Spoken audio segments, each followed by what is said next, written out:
aussi grave et aussi imprévisible que cela? En effet, je suis très content d'être là avec vous aujourd'hui pour pouvoir discuter de ce fait. Nous avons pris la décision de renvoyer les passeports basée sur la réalité que, vu la situation sécuritaire autour de l'ambassade, on était obligé de renvoyer une certaine partie de notre personnel américain aux États-Unis. Et dans l'absence de cette personnel, on n'est pas dans la capacité de pouvoir traiter les visas de visiteurs de façon normale. Avec ce contexte, on a décidé que ça valait le coup de renvoyer les passeports à les personnes à lesquelles ils appartiennent, pour que ces personnes ont la possibilité de pouvoir voyager au ailleurs ou de profiter des autres programmes en place qui pourraient faciliter qu'ils aillent aux États-Unis, notamment le programme de parole, soit disons le programme Biden, et le Haitian Family Reunification Act. Alors, avec le passeport en main, une des choses que je veux souligner dans ce contexte public, c'est que, en effet, comme je crois tous les postulants doivent savoir, le frais de postulation se périme dans une période d'1 an. Et alors, on ne veut pas que les gens perdent cet investissement. Et alors, ce que je veux souligner, c'est que si vous avez une frais de postulation que vous avez payé, disons, presque il y a 1 an, disons le 30 septembre de l'année dernière, qui va périmer fin de la semaine prochaine, il faut aller sur le site web de l'ambassade et s'enregistrer pour un entretien, ça n'importe si ça sera en 2025, 2026, ça n'importe la date. Il y a beaucoup de dates qui sont disponibles dans l'avenir. Ça va faire que vous n'allez pas perdre l'investissement que vous avez fait pour la postulation. Et dans un contexte dans lequel j'espère bien prochainement, on pourrait faire revenir nos officiers qui traitent ces dossiers, on pourra rescheduler dans un plus proche avenir ces postulations sans que vous faites cet enregistrement pour une postulation dans un avenir, disons, 2025 ou 2026. Vous risquez de perdre l'argent de votre frais de postulation. Si vous êtes enregistré, dès que nous puissions revenir pour traiter ces dossiers, on pourra vous appeler et reprogrammer le rendez-vous à une période plus proche. Si on prend un rendez-vous 2026, on pourra changer, rapprocher quand c'est possible? Absolument. Et nous allons essayer de contacter les gens dès que nous voyons que vous êtes là avec cet enregistrement en 25 ou 26. Dès que nous avons les officiers en place pour recommencer à traiter ces dossiers, que j'espère bien sera dans un avenir plus ou moins proche, dans ce contexte, on pourra rappeler les gens et dire, OK, maintenant on est disposé à faire, on peut programmer à quelle date et on va voir ça. Qui veut faire, non, ils ne seront pas obligés de garder un rendez-vous en 2025 ou 6 ou quoi, mais comme ça, ils ne perdront pas l'investissement du frais de postulation qu'ils ont déjà payé. Quelqu'un qui voudrait aller étudier aux États-Unis, qu'est-ce que cette personne peut faire aujourd'hui? S'il veut étudier aux États-Unis à l'instant, désolé que nous ne serons pas dans un domaine de pouvoir traiter le dossier à l'instant, mais rien n'empêche, si la postulation est là, que nous allons leur demander à faire cet rendez-vous dans cet avenir que j'ai proposé. Et si on constate que c'est pour quelque chose de plus proche, on est toujours en train de voir les cas d'urgence, à voir si c'est quelque chose que nous pouvons traiter, et ça dépend de la personnel. Je ne peux pas donner une garantie, mais ils ne doivent pas perdre cette frais de postulation vu qu'ils ont payé à un certain instant. Ils peuvent rapporter la date et dans un certain contexte, on peut voir avec le consulat. Il faut signaler dans le cas que je suis inscrit pour, disons, l'automne prochaine ou je ne sais pas, commencer en janvier ou quelque chose. Et on est en train de revoir ces documentations et fur et à mesure que nous serons dans une capacité, on pourrait essayer de traiter de tels cas. Un Haïtien peut essayer d'avoir un visa américain dans un autre pays? Les Haïtiens sont tout à fait capables, comme n'importe qui au monde, à postuler dans une ambassade américaine ou par ailleurs. Le problème, c'est que dans ce contexte, ça dépend des réalités de concernés.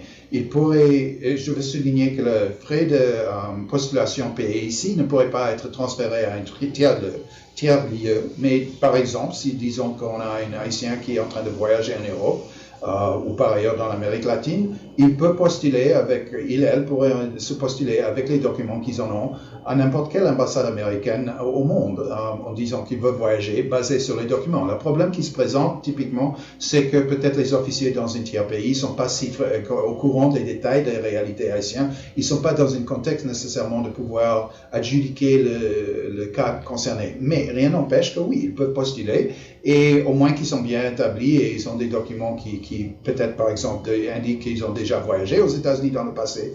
Un autre consulat pourrait bien traiter le dossier et rien n'empêche qu'ils pourront les accorder une visa s'ils sont qualifiés.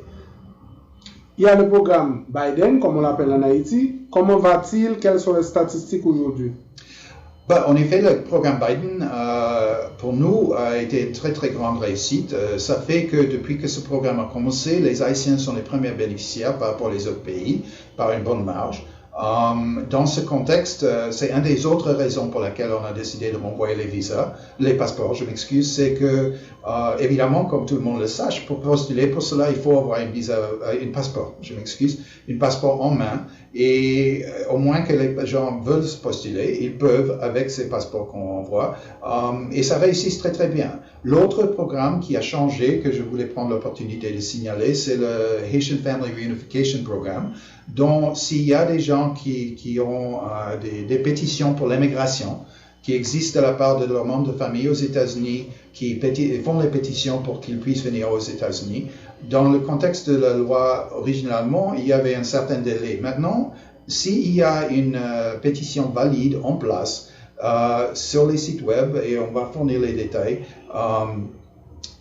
les postulants qui sont là pour l'immigration pourront faciliter rejoindre le membre de famille aux États-Unis beaucoup plus vite maintenant, s'ils ont bien leur passeport en main et peuvent procéder à faire la reunification qui est le désir de cette loi.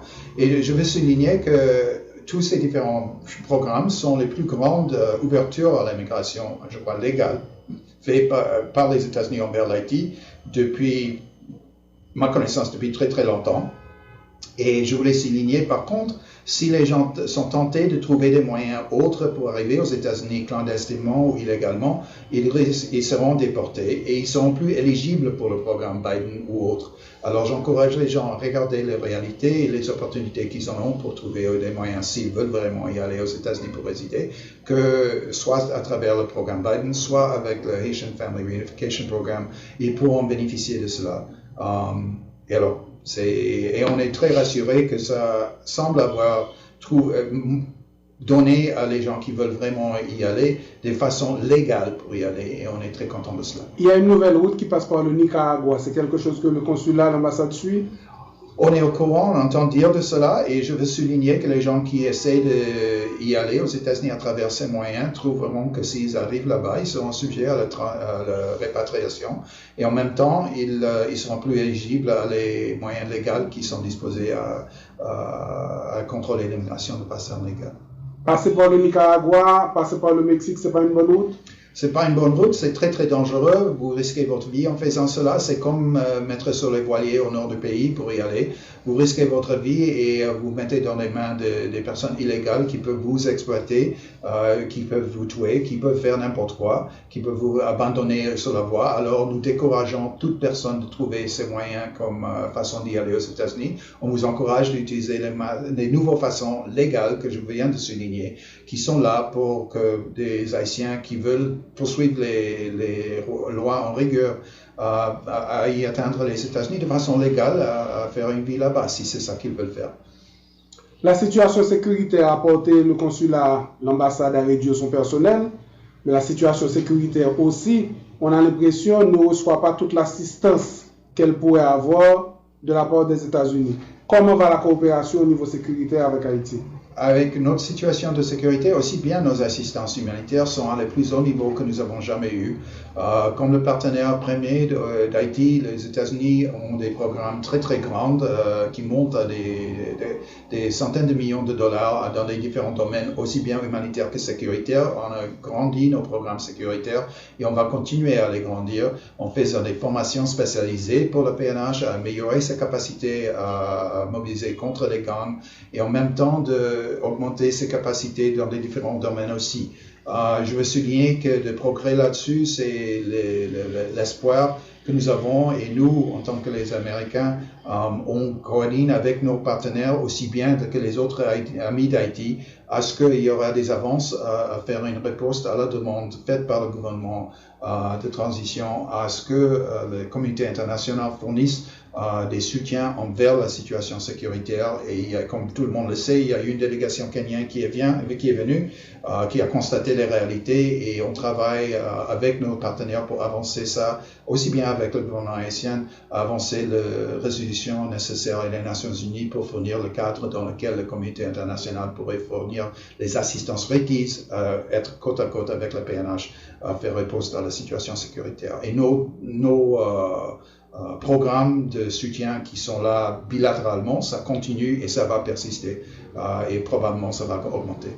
Dans le bilatéral entre les États-Unis et la police nationale d'Haïti, on a vu à chaque fois des remises de 4x4, mais les Haïtiens se disent qu'il n'y a pas d'équipement, il n'y a pas d'équipement lourd, il n'y a rien de significatif qui peut aider vraiment la police. Il faut dire que le contexte est tel que nos programmes d'assistance dans ce domaine sont limités. On ne peut pas donner des armes. Les armes sont exprès, c'est pas quelque chose dont on a les cadres légaux. Mais rien n'empêche qu'en tant que pays souverain, avec les autres pays souverains, la PNH est tout à fait capable d'acheter des autres matériels, des armes et des autres équipements. Et la seule question qui pourrait se poser, c'est si c'est des équipements d'origine américaine ou avec des technologies américaines, il faut avoir une licence qui sera permise. Mais rien n'empêche que la PNH, qui a déjà fait des achats des armes ou des armes lourdes, pourrait continuer à faire cela avec des tiers pays. Et on va voir sur le plan de la mission de soutien sécuritaire qui est en train d'être considérée par avancer à les Nations Unies, que les États-Unis seront un grand partenaire dans cela. C'est déjà annoncé que nous allons fournir des fonds très substantiels envers cela. Et il y aura des autres façons dans lesquelles nous allons fournir des assistances à une telle organisation dès qu'elle est autorisée par les Nations Unies et dès que nous pourrions être dans une capacité de le mobiliser, j'espère bien, le plus tôt que possible. Mais il faut souligner que ça, pour les Haïtiens, de temps en temps, j'ai l'impression qu'ils pensent que ça pourrait se faire en clin d'œil. Et ici, le fin de mois, tout à coup, il y aura des forces internationales qui arrivent ici. Ça prendra plus de temps, il faut qu'on comprenne. Et en même temps, il faut que je souligne qu'on espère bien qu'il y aura des progrès sur le plan politique aussi, dans le cadre qui donnera des raisons pour la communauté internationale de penser que oui, avec les assistances sécuritaires, ça pourrait avancer en général la situation haïtienne dans une situation plus positive dans laquelle on se trouve à l'instant. Il y a une situation à la frontière entre Haïti et la République dominicaine. Les États-Unis ont beaucoup travaillé sur la question de la frontière, le contrôle et la surveillance. Quel est votre regard sur ce qui se passe entre Haïti et la République dominicaine?